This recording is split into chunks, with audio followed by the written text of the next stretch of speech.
Hey everyone, long time no see. My name is Asase. Oh, no. Oh, sorry, my bad. My name is Dr. Asase Obo. I am the immediate past president of the Student National Medical Association. I had the pleasure of creating the specialty series last year when I was president. And this is a beautiful full circle moment as we bring it back to internal medicine, where I now reside. This series, again, is just a part of our Sowing Seeds program, created during the pandemic and continued by our current national president, Chantel Thompson, in collaboration with the Alumni Affairs Committee. Shout out to y'all for holding this down. I am a proud mama. Throughout this year-long program, we will provide resources on how to succeed as a pre-med and medical student, and we'll touch on everything from financial literacy to preparing for board exams, how to get into the specialty of your dreams, and so much more. So make sure you are a national member by visiting the snma.org and signing up to stay in the know. So we have a beautiful panel ready to come and bless you all today. I have the honor of introducing them, but I will start again by introducing myself.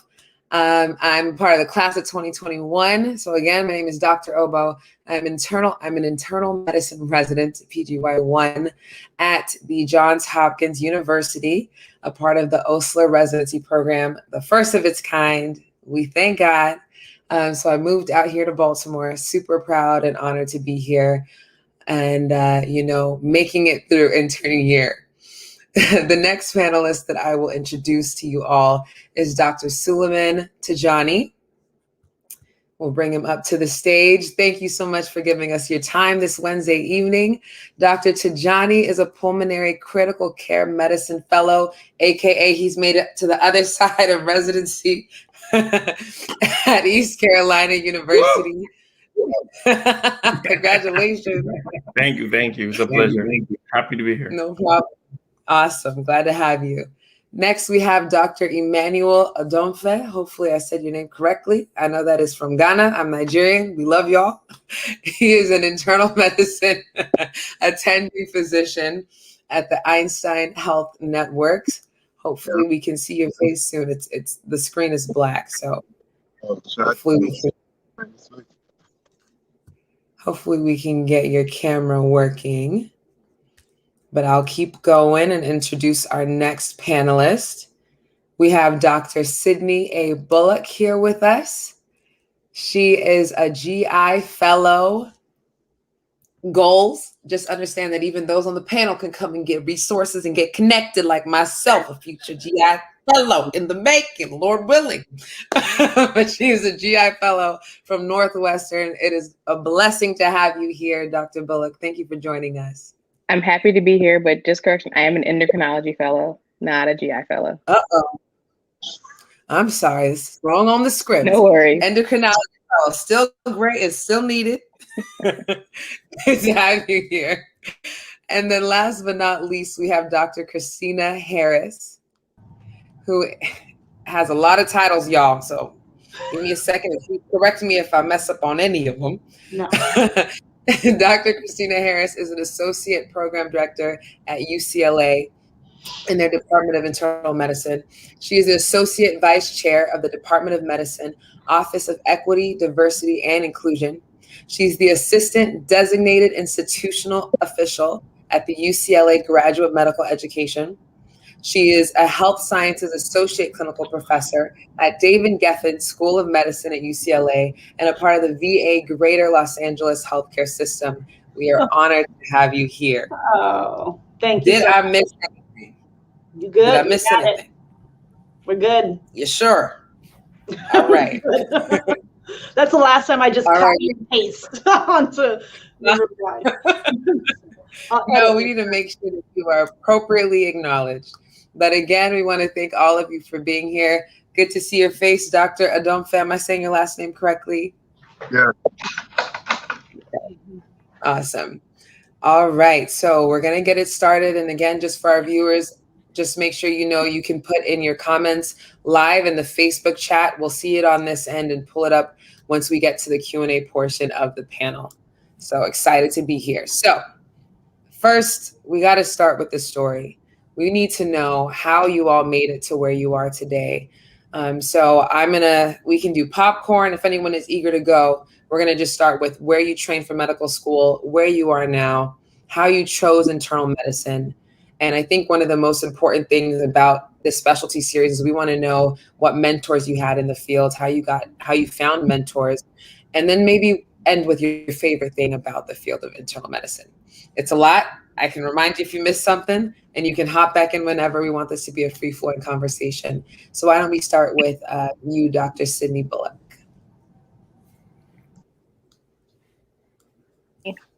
Get unmuted there. So I went to University of North Carolina at Chapel Hill for medical school and trained at Rush University for my residency. And I also did a chief year.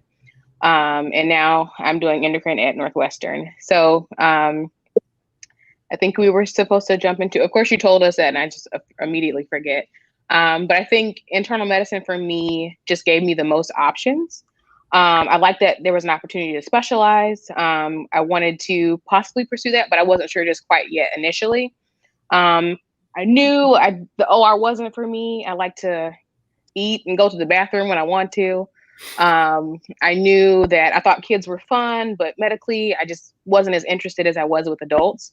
So I thought internal medicine would allow me to know a lot of things about things that were really cool to me. That sounds so lame, but I think internal medicine is where I really found my people. And I think that's something that's really important from the transition from a medical student to a resident to an attending is that this is now your career. So when you're going through these third year and fourth year rotations, you're not just going to be picking a rotation later. You're going to be picking a career where you're going to be around people and doing this all the time. So really understanding the bread and butter of the field.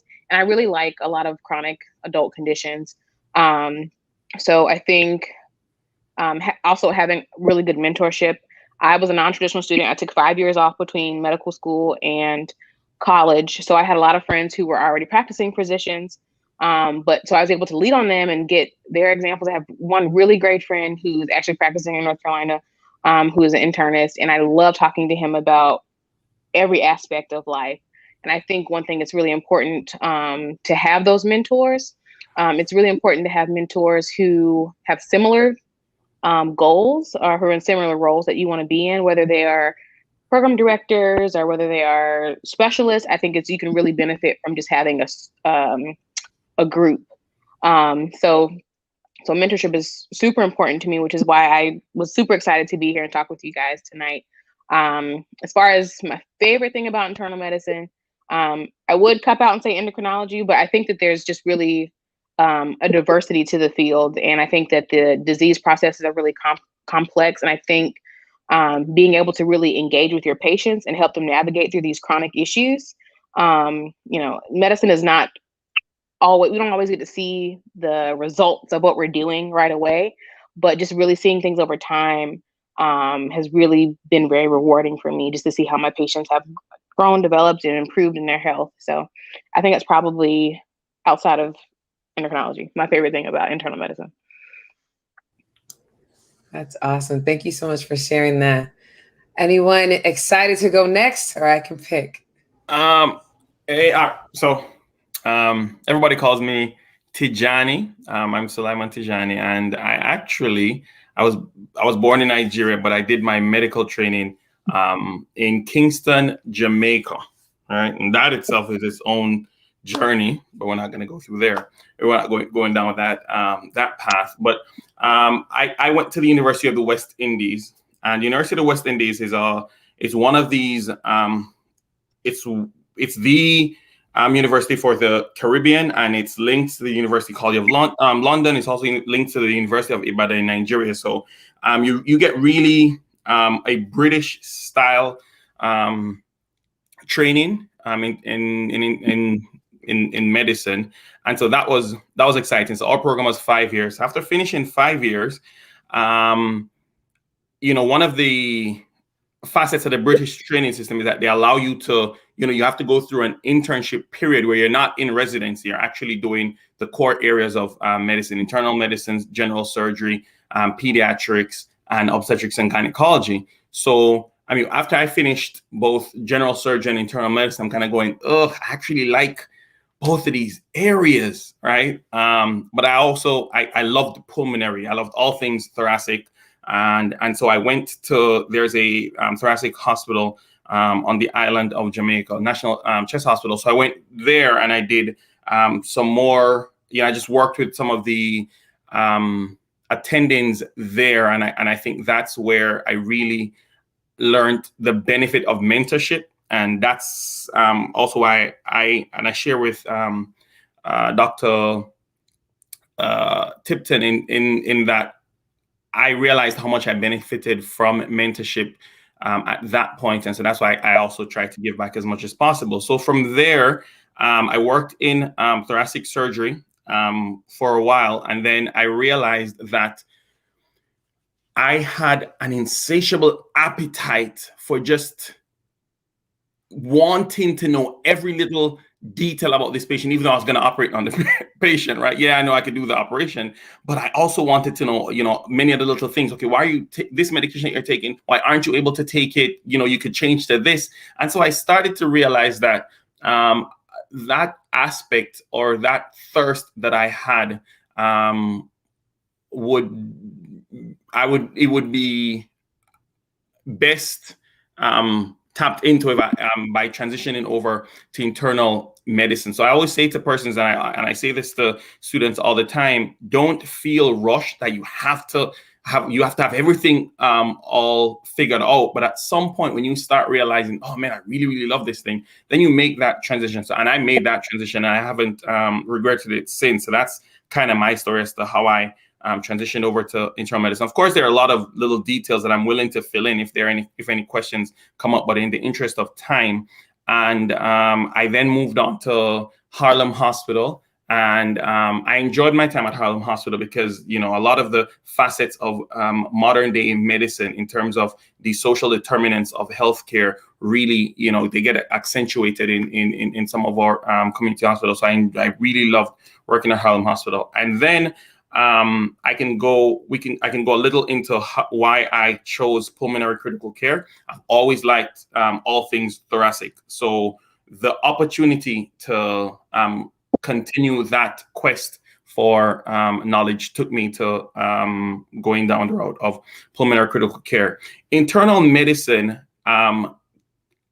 is just this wide breadth of so much information to cover, the opportunities for leadership, the opportunities to impact I felt were much better suited in internal medicine.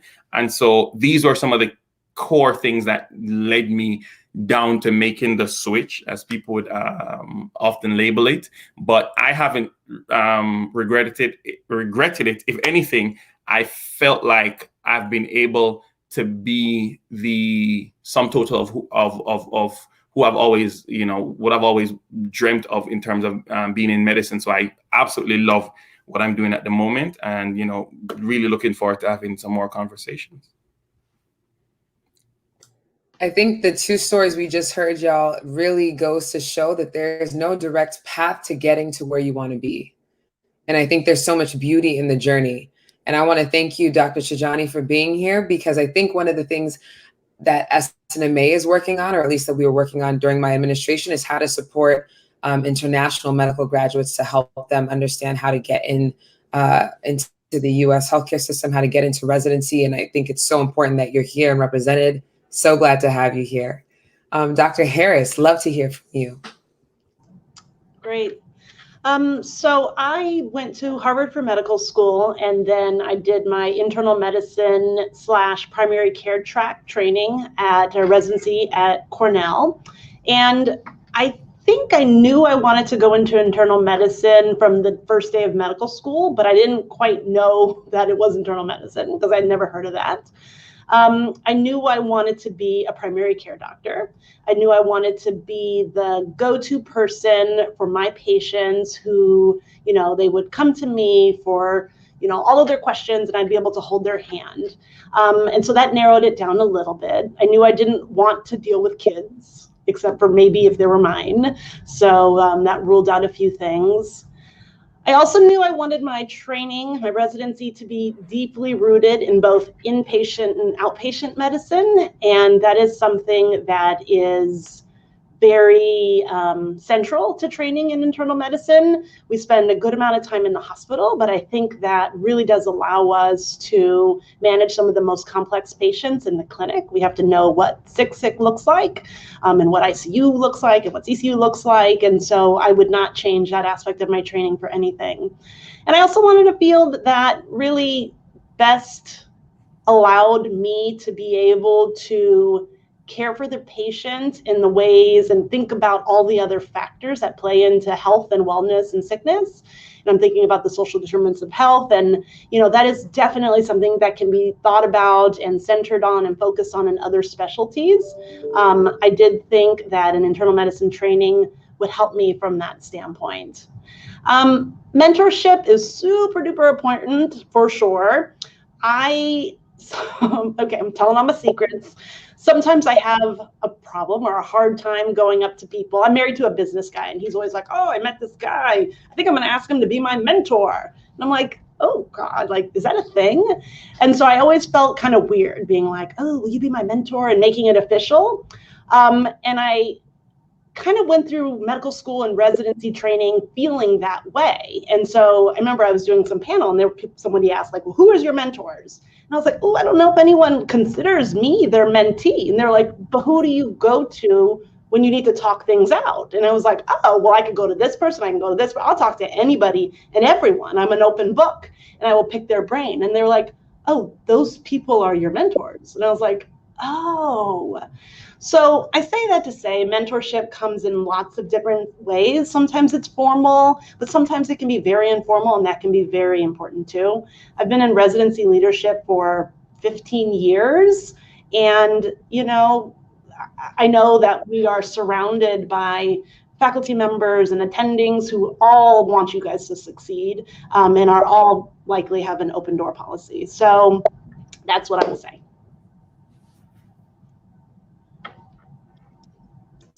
Awesome. Y'all, I'm inspired. Go ahead, Dr. Adonfe. So my name is Dr. Emmanuel Adonfe, and so I trained at SUNY University in New York, at SUNY Downstate in Brooklyn.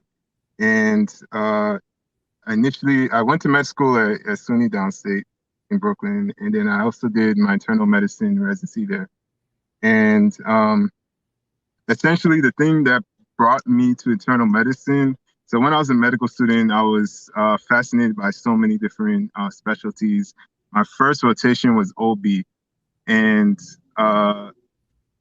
the feeling I got in OB and also surgery as well, in terms of the hours, and not that medicine, we don't put in a lot of hours, we do put in a good amount of hours, but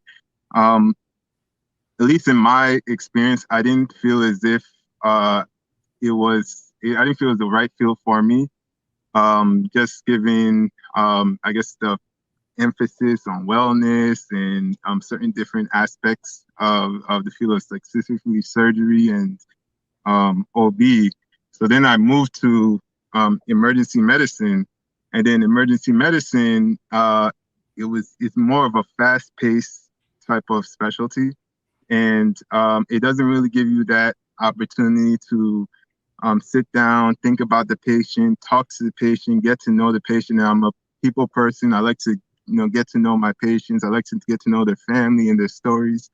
So then I was kind of just moved along, and then I came across internal medicine, and just internal medicine, from the resident I was working with to the program director, or the clerkship director, I just vibed with those, that group of people, and it was just like the right fit for me. And then the medical school I was at SUNY Downstate, also the program director, also my mentor as well. So I had a mentor who was my tendon during the one of my IM rotations, and all of those people collectively kind of drew me to internal medicine.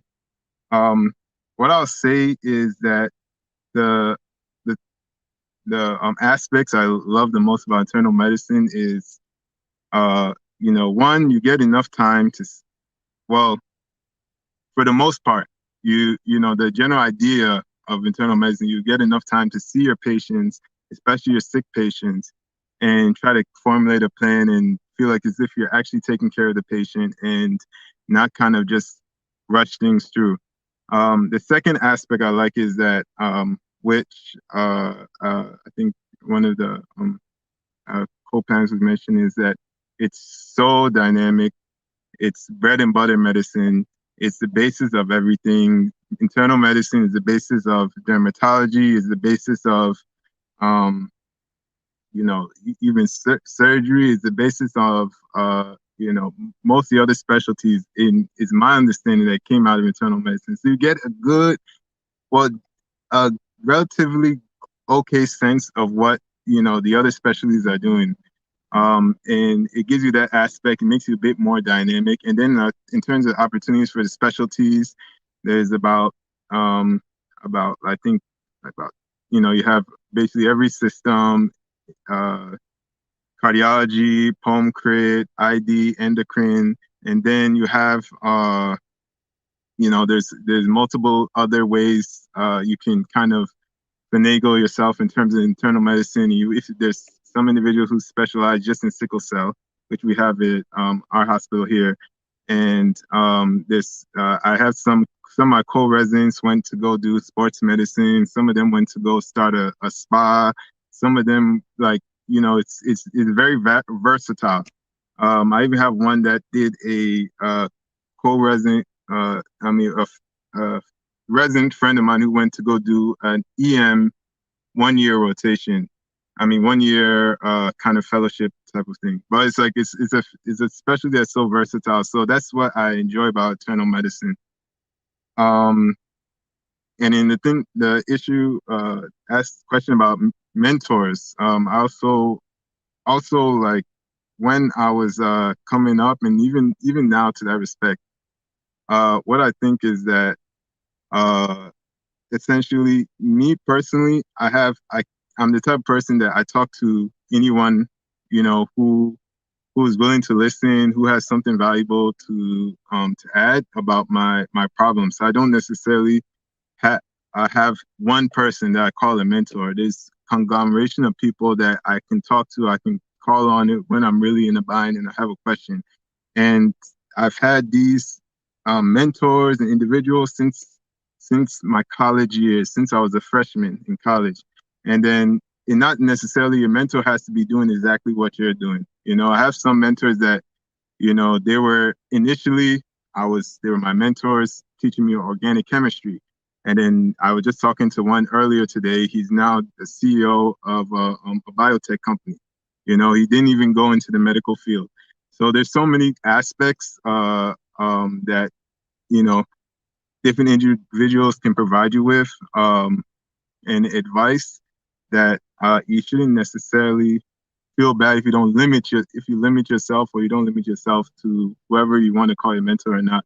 But what I'll say is the most important thing is if you need help, you should call on people because they're willing to help. And I also mentor multiple individuals, and I do it because it was done for me. People help me out, and I also feel as if I have to pay it forward. So essentially, I think that medicine is a great field. I encourage you all to take part, and if you have any questions, feel free to hit me up. And yeah, I think that's everything. Awesome. I hope you guys heard that he said, hit me up. His email was at the bottom. He said, hit me up. Don't miss out on that. But I think I'm last. So again, my name is Dr. Asase Obo. It still sounds crazy when I say it. But I trained at Michigan State University College of Human Medicine for medical school. I had the unique and beautiful pleasure of getting to go to med school with my older sister, Anime, who ended up doing med peds. She got a little confused. Just kidding. And now, again, I'm at Johns Hopkins as an internal medicine resident intern. 1 month in, we thank God. I chose internal medicine kind of for a couple of reasons that I think were touched upon earlier. I first had to rule out surgery, which I actually really enjoyed. I just didn't like the toll it took on my body. I think I also didn't like that I didn't get to spend as much time with my patients. And I think once I ruled out like the surgical specialties, I was kind of left with emergency medicine and internal medicine and peds. And I just don't like parents as parents. I like them as my patients. So peds was quickly ruled out, especially since I had the opportunity of practicing in Flint, Michigan, or doing my 3rd and 4th year in Flint, Michigan, which I think really gave me a unique experience in that I knew that I already wanted to practice in underserved and urban communities. And there are just unique challenges that kind of come up in those places. And I think it was just a little too emotionally taxing for me to do something like pediatrics. So ruled that out, was again left with emergency and internal medicine. And I realized that after an ED shift, I still wanted more. I wanted not just 12 hours with a patient at max. I wanted days and weeks to be able to follow up with them and make sure that they were doing okay and make sure that they had access to whatever they needed to achieve the health outcomes that they desired. I appreciate the fact that I feel like internal medicine physicians are storytellers, and I'm a photographer or visual storyteller. That's how I want to call myself. But I feel that internal medicine has this unique opportunity of getting to put all the pieces together, whether we are connecting our patients with specialty care through cardiology or through surgery or whatever they need. We are the bridge. And I really appreciated hospital medicine and being able to round on patients and learn from so many different patients and their presentations, and also getting that opportunity to interact with learners, which is something that I hope to do in the future. So internal medicine just really made the most sense for me when I rolled everything out. So that's kind of how I ended up here. As far as mentors in the field, I realized that I wanted to go into internal medicine 3rd year. So internal medicine was my first rotation. And again, at this point, I was super gung-ho, like I'm going into emergency. I'm going to have shift work. It's going to be great for all the other passions I have in life. And then I went to internal medicine and I was like, yeah, no, this makes more sense.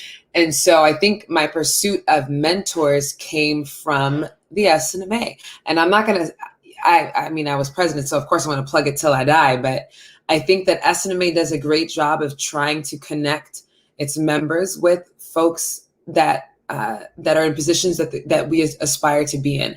That's how I met Dr. Christina Harris. I met her at the first virtual AMEC at the beginning of the pandemic, because people still showed up, especially programs I think care and truly prioritize diversity and inclusion.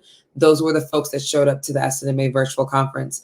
And so I tried to network and get emails and attend programs like this, even though they were in person back then, but try to connect with people that way, follow up via email, try to create Zoom meetings or whatever I had to do to start to meet people and to learn their stories of how they got to where they are. And that's really how I ended up finding mentors in internal medicine, and also using social media and DMing people and asking people if they had another connection, because I grew up not knowing any doctors of color. And so I really had to try to build that network for myself. So I really want to encourage any 3rd years or 4th years that are watching right now who are about to apply to residency. Congratulations, y'all are creeping up. This is the time to reach out. This is the time to network and get the mentors, especially at the institutions that you're interested in. I'm an LA babe. UCLA is in the building. Please don't sleep. So that's kind of the basic gist of my story. Favorite thing about the field is that there are so many branch points. So if you're interested in nutrition and the gut and you're a foodie, I don't know, and GI interests you, you can go into GI.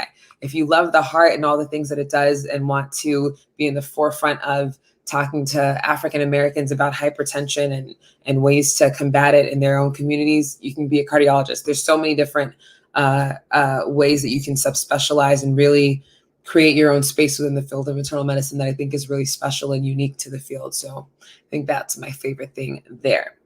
Now, I want to remind everyone that's watching, please ask questions. We're going to go into this live kind of Q&A situation. And if we run out of questions, I do have some preset ones that we can touch on. So the first question that I want to pull on is Miss Ashley Seymour. She says, hello, good evening. What is the best way to maximize my third year as a med student that's interested in internal medicine? I think that's a pretty good question. Anyone want to touch on that first? I can jump in there. I think one thing that's really, really going to be important and to make you a great internist is if you stay open to learning about as much as you can third year. So even though you have the interest in internal medicine, still be interested and involved in your other rotations, because those things will come up. Again, you're dealing with a variety of internal medicine and just like adult problems. So having a real good understanding of kind of what's going on in the background and all these other subspecialties, whether it be surgery, whether it be OB-GYN, like these things will still come around. So understanding what's going on and participating will be super beneficial for you. And I think once you get to your internal medicine rotation, you just can carry that excitement on through. And I think really laying the groundwork and saying during that rotation, I think it might have been my third or fourth rotation of fourth year, because I still was kind of uncertain at the time. But I was very clear by the time I got to internal medicine rotation that this is what I want to do. I may be wanting to pursue a letter of recommendation in the future, or maybe a mentorship relationship. And I was able to use, my third year rotation attending to get a letter for residency. So, make sure you start to build that relationship there, but still stay open, because those things will come up again.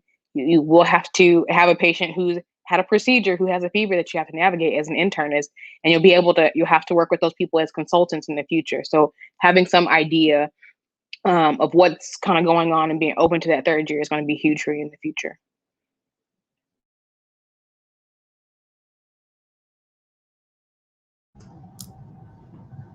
I was just going to say, I totally agree. I totally agree. That was excellent advice. Like, the only other thing I would add is like, pay attention to what you really like from different residents and different attendings, and what you kind of don't like so much. Because believe it or not, from day one of third year, you're starting to develop your own patterns and habits that really do stick with you for a lifetime. So being observant about, how certain people do this or how certain people do that, and figuring out how to incorporate it and hold on to the pieces you like are important, because you're starting to build from day one.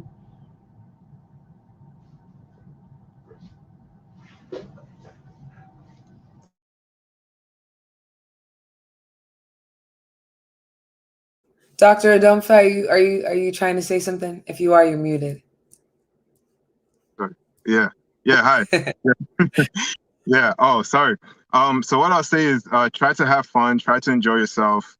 Third year is, your first time in the clinical realm, and it can be scary. It can be stressful, but definitely it's a time for learning. It's time for is a time that don't worry too much. You will make it through. Just try to have fun. And then the second thing too is start building your networks early. Don't be afraid to reach out to people, because especially as a third year, there's a lot of attendings, there's a lot of program directors who want to help you. They want to help mold you. They see themselves in you, and they want to help you make the right decisions and not repeat the same mistakes they made. I feel that way. So definitely reach out to, a fellow or attending or the program directors, anybody that you think is willing to support you, and, ask them, how did they get to where they were? Just put yourself out there. That's all I'll say. Yeah, I agree with that. I wanted to touch on this next question because, again, like I think I mentioned it before, I want to make sure IMGs get some love here too. So Ibu-kun asked, how can I stand out as an IMG applying, especially if I don't have a lot of experiences? And she asked another question later on that we don't need to click on to pull up, but I think one of the things that's key for her specific story, I don't know who else went through this, but is it also a disadvantage if she wasn't able to get any inpatient experiences for internal medicine due to COVID? I know that COVID definitely impacted how some folks were able to complete rotations. It definitely impacted mine. Luckily, I did internal medicine first, but what advice do y'all have on that? And so I kind of want to touch on Dr. Harris first, just for that inpatient kind of not being able to get that experience perspective, and then we'll go to Dr. Tijani, and if others want to jump in, you can after. You're muted, Dr. Harris. You would think I would figure that out. Okay. I would say it would be ideal to be able to see if you could figure out a way to do some sort of in-person inpatient training, more so for you to know that you like it. Because it's not for everybody. Some people really don't like it. And you might have had some other experiences that'll make you think you would, but I think it is important to you to just reinforce your what you want to do. And I think, look, I must say, I read hundreds and hundreds of applications every year, and you don't get to decide the cards you were dealt with regards to if you got a virtual experience or if fill in the blank. So I will say over the last season and then this season, as PDs, we are so much more flexible with what we think is acceptable or what have you. We have had to frame shift with regards to what we expect from people. So I think if that is your situation, then that is your situation, and then just keep it moving. Like, this wasn't up to you, and we understand that piece of it. I would definitely think letters of recommendation, though, become super important for you. So people who you did work with clinically in person can speak to, and you probably want to ask them to specifically speak to skills of under pressure, being able to think about like some of the skills that inpatient medicine brings out, being able to multitask, being able to, follow details and be responsive and what have you. So even if it happened to be an outpatient rotation, you can still speak to some of those skills, but only if you ask the letter writer to frame it in that lens, and maybe even put in a line that talks about that. But based on your skills, they don't suspect that you'll have any problems on the wards or whatever it may be. That's excellent advice. Dr. Tijani, you have anything you want to add about that IMG pursuit? Yeah, yeah. Thank you very much. I was actually very interested in hearing Dr. Harris's answer. So I really do appreciate that, because I from time to time I'm approached by IMGs. So it's really good to hear from Dr. Harris's perspective. So thank you very much. What I would say for those who are international medical graduates is, just as Dr. Harris just explained, program directors are having to go through a lot of applications, right? And so you really do want to think about, well, what are facets of your training in terms of where you're, whichever country it is that you're coming from, what are facets of your training that you think would be an asset to programs? And you need to keep in mind that one of the reasons why the IMG pathway exists is because you also offer something to a lot of programs. You offer that diversity. You offer that that flavor occasionally, and also just that benefit to your colleagues who train here in the US to go, oh, okay, well, this is how it's done in other countries. Oh, that's interesting. So sometimes as IMGs, you're wondering, I mean, do I tell them this? Do I tell them? No, you do want to tell them why it is that you believe that for any program, you would be a remarkable asset to that program. And I think once you frame it in that mind, you then start looking at a lot of your strengths as genuine strengths, and not just these very vague things that we all say. I'm a team worker. What? Okay, everybody's like, I'm a team player. Sorry. Okay, it becomes so vague and generic that persons are able to see through that. but what is it about you that makes you unique and that would really add to our program? So that's what I like to say to the person. So actually sit down and write out your journey, write out your experience, and be able to verbalize that. Those are the key things I would say. And then definitely, I mean, yes, I think the whole pandemic situation has made it very challenging. If you are able to get an opportunity for clinical experience, it make a world of a difference. One, for you, and also for you to be able to exhibit certain skill sets that in a different setting would really go a long way. So those are some of the key things I would say. One, understand that you will provide, you will be an asset to the program, and then figure out what are those features about you that make you an asset. Write them down, and then be able to verbalize them. And I think when you do that, you will stand out as that IMG that clicks and they go, yeah, I think I want to have that person in my program. So that's what I have to say. Love it. Ibukun, I hope you took notes, honey. They was giving everything you needed. Okay. We're going to call up on Jewel next.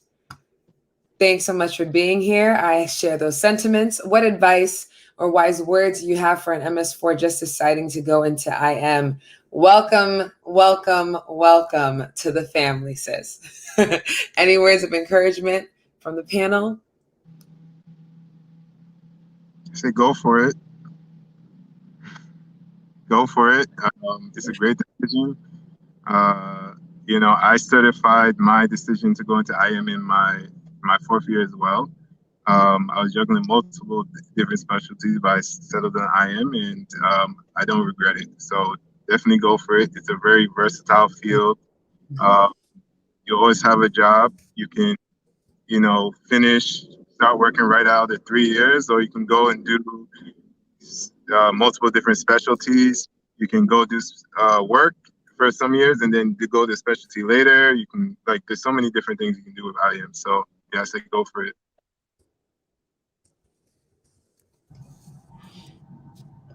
I would have some practical advice. Oh, sorry. Is that okay? Just some practical advice. I don't know what you were planning on going to in beforehand. So sometimes when people change from surgery, I just talked to a student who changed from surgery like last week and freaking out a bit. You might have to scramble a little bit to figure out your internal medicine letters. I will say we are a bit more flexible with regards to different specialties of letters that we will take, but we tend to be a little snobby. Like most people have internal medicine letters. And so I would definitely try to make sure you at least have 2 to 3 of them being internal medicine letters if possible.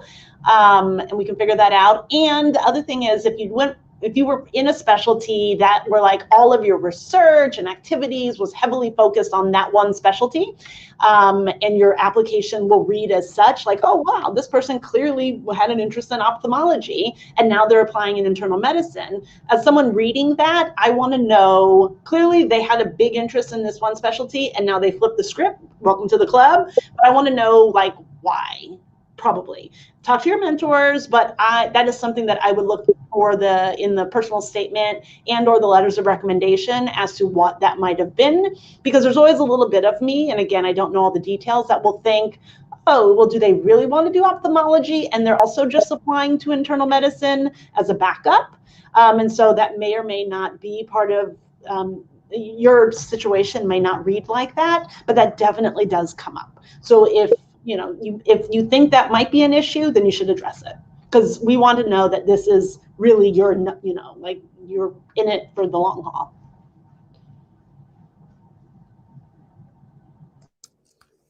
I haven't had any experience yet with reading admissions or reading ERAS things. I don't necessarily think I'll have any experience this year, so I don't have too much to add. But I think I can share from the feedback that I received in my applications. And I will say, even if you just decided that IM is what you want to do, it is very, very important to make sure that your personal statement shares the story of how you came to that conclusion. I think kind of like what Dr. Harris said, I think any specialty is snobby about their specialty. Every person will try to get you to come into their side because they believe that their specialty is the best. And so your personal statement needs to showcase the fact that you believe that as well and why. And that's, I think that I got a lot of feedback on my personal statement, in that it clearly showed my route to internal medicine and how I landed there. And so the decision was really clear. So I would just say, try to make that clear for yourself as well, and then be prepared to enter the best specialty that there is. But awesome. We're going to go on to the next question. Can I add one thing about Of course. I just want to add one thing. If you are changing into internal medicine, and just one quick little plug for those of you who are applying this year, you may or may not know that ARIS is piloting a supplemental application for applicants who are applying in internal medicine, dermatology, and general surgery. I know medical students are not going to like change at the last minute, so it might freak some people out. As programs, we are also freaking out a little bit, because applications have been the exact same for a very long time, but they're trying to make it better. Basically, you're going to be able to add a little bit more detail with regards to your which of your experiences in ARIS you value the most and speak to you the most, and that I think is fantastic.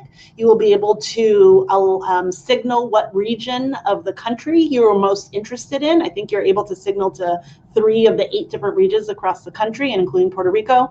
And the last is you will be able to give out 6 little love letters to different programs later on to say, I'm really interested in you. And this is all to help, in theory, help programs to figure out of the thousands of applications that we're looking at, to help maybe streamline that some. I'm going to admit, programs, we're not sure what to do with that. Not all programs will sign up. I'm not even sure we're going to sign up. Some will. It's new. We're going to try it. Don't freak out about it. Anything that is so new cannot hurt you. So I just wanted to say that for some of you who are applying starting soon. Awesome. Thank you so much for that. Wanted to go on to the next question from Cedric. He said, as an MS2 with step changing to pass fail for us, what are some tips to help match well? Is research absolutely a must? And I think that also touches on Chinwe, another viewer's question. Again, how much emphasis is placed on research for internal medicine applicants? Does anyone want to touch on that? Yeah, I can touch on that. So I did not do any research in medical school.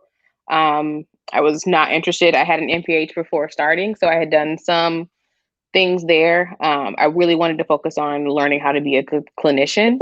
So I think you can really focus on the things that you can change. Everyone's going to have a pass or a fail, so you can't really focus on that to make it different on your application. But as far as making yourself different, you have your service experiences, things that interest you, things that make you a person. So for me, that was diversity work, that was service work, because those are the things that I was really passionate about.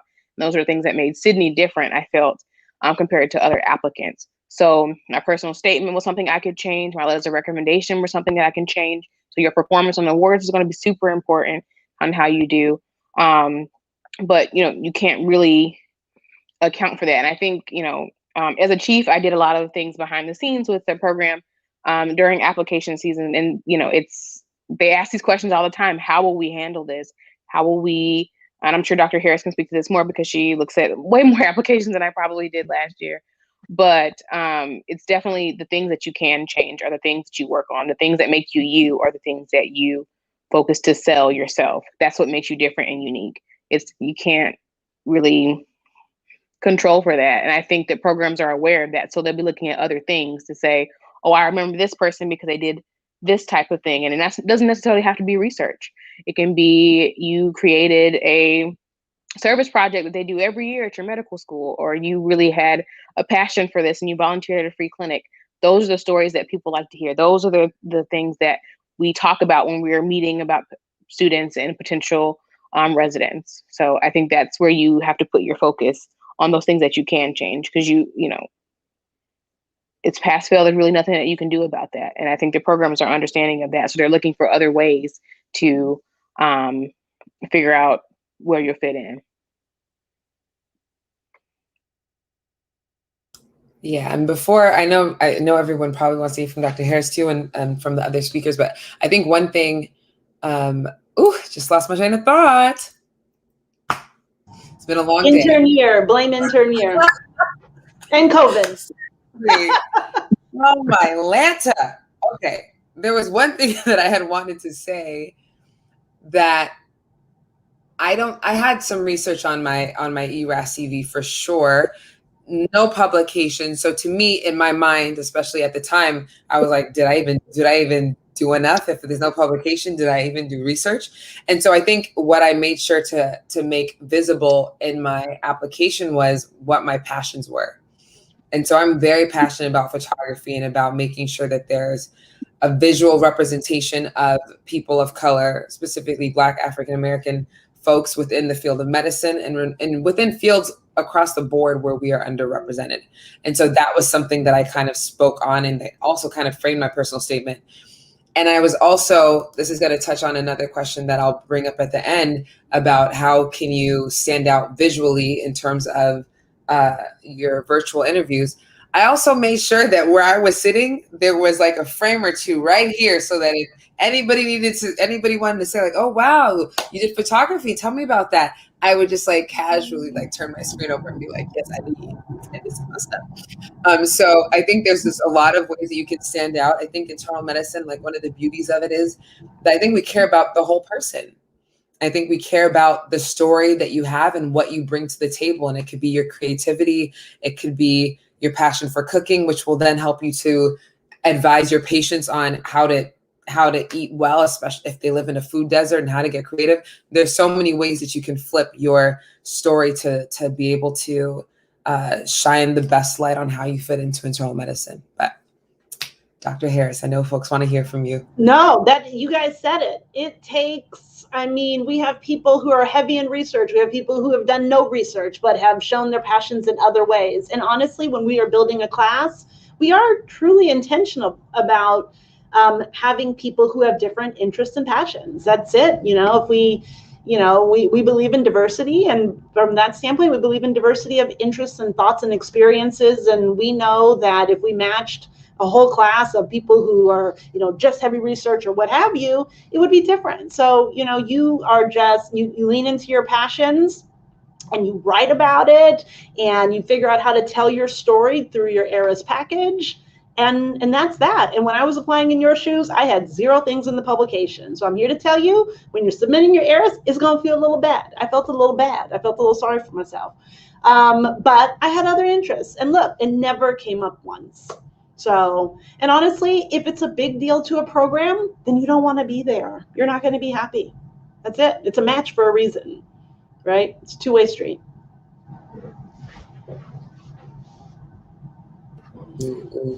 Yeah, the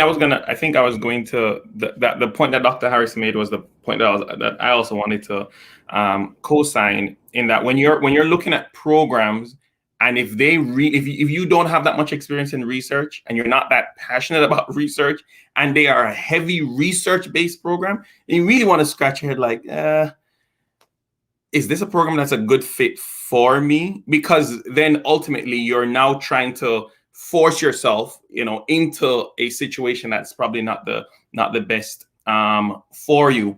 And if you are not that strong in research, but you're open to the idea and you can express that on your application, even these research-heavy programs will ensure, from what in talking to different program directors and associate program directors, is that they do try to ensure that they would bring persons in who show that interest. They may not have had the publication or had the opportunities to do it, but they also want that, because part of programs also feel great when they're able to mold the next, the next set of brilliant minds in terms of research. So it's, personally, you should try not to look at it as if I don't have it, I won't apply, but, be strategic about essentially is I think what I'm getting from everyone.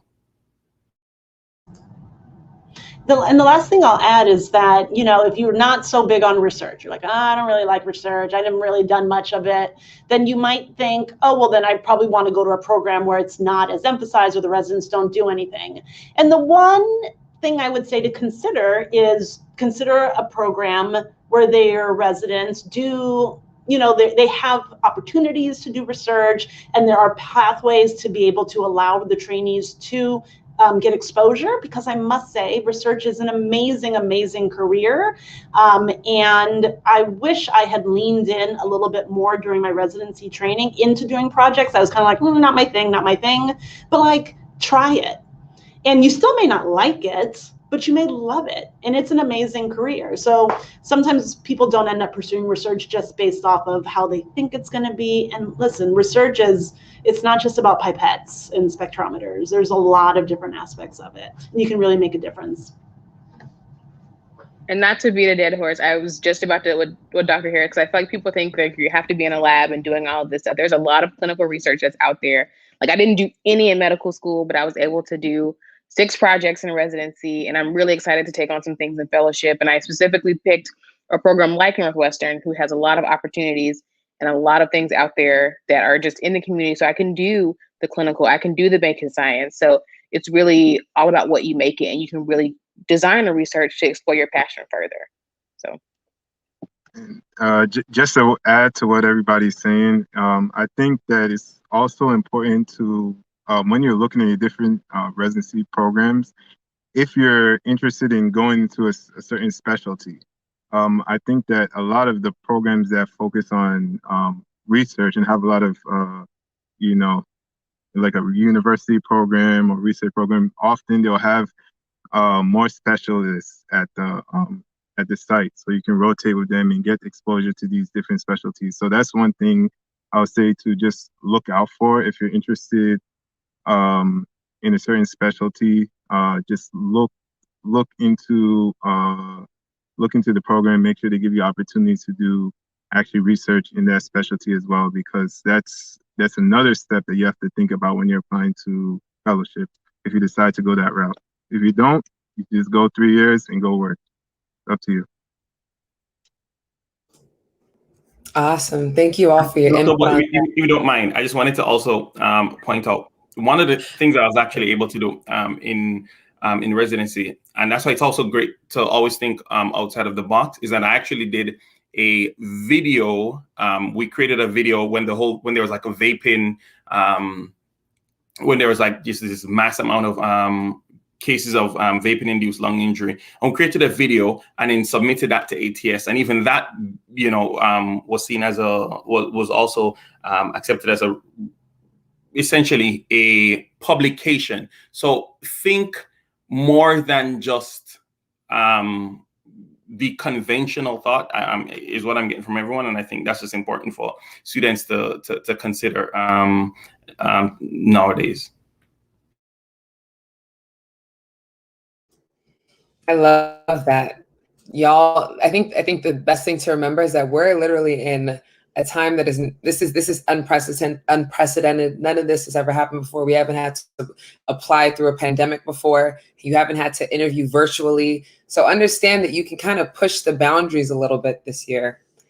And I think that's in your benefit. So just try to really shift your perspective and think about this year as an opportunity for you to just put your best foot forward and show up and see what happens.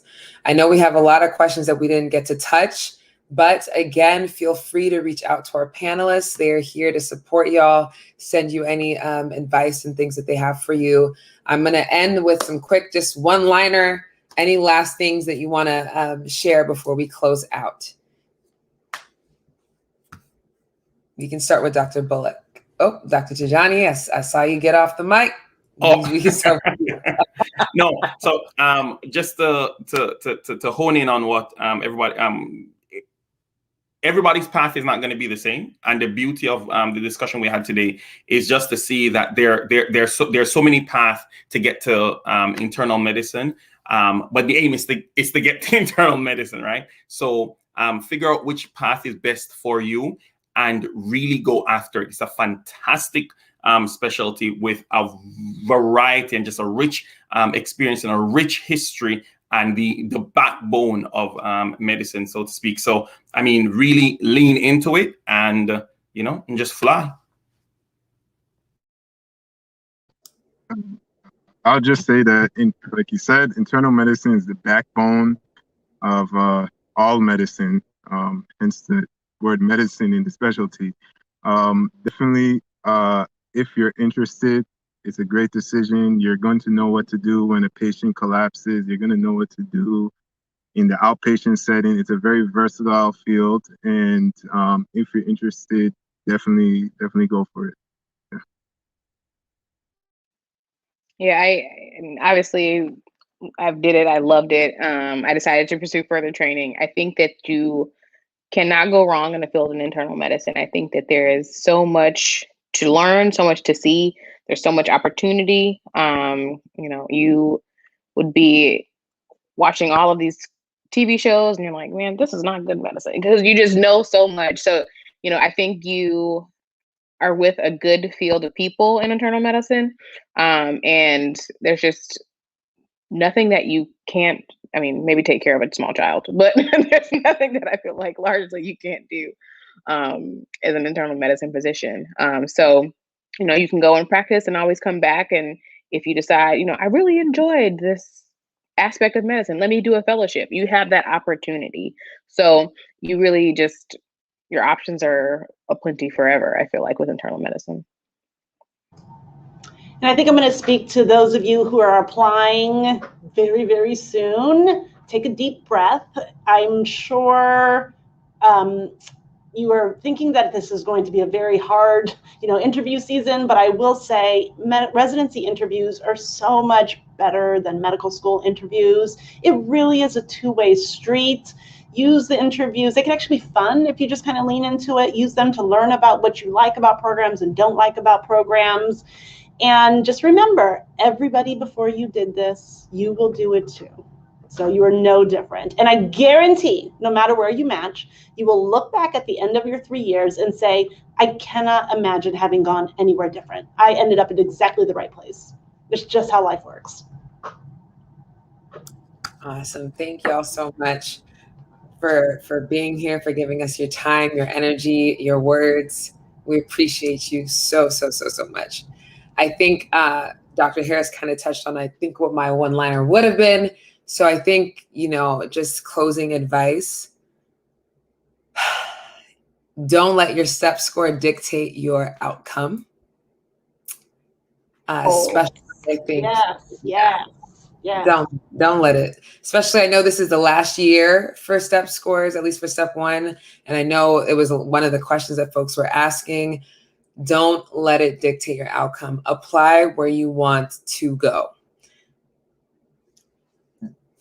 Because you're going to be the one to live with the match, right? So I think just when I was applying, I picked the cities where I felt like I had the most social support.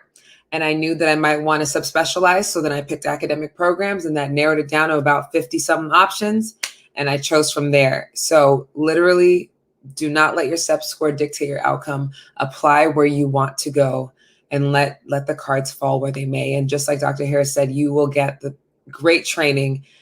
Honestly, no matter where you go, your patients will teach you. So again, thank you so much to all of our panelists. Thank you so much for all of the attendees for asking all of these great questions. I love seeing all of the encouragement that helps the SNMA to continue to do this. Thank you all for tuning in. Again, we appreciate your support of the SNMA and our membership. So thank you for joining us this evening. Snap to that. Love it. So again, for those of you in the audience, follow us on Instagram at SNMA_official and follow us on Twitter at SNMA. Like us on Facebook. But most importantly, if you are not a national member, please visit snma.org to sign up and get connected. I cannot stress that enough. SNMA is literally the tree, and there's so many fruits growing from it that you need to pluck and eat. So please, I don't know why all my analogies are connected to food. It might be problematic. Anyways, thank you all for tuning in. Check out the upcoming Sowing Seeds Specialty Series event on Family Medicine on August 4th, 8 p.m. EST, always on Wednesdays, baby. So happy to see y'all. Catch y'all later.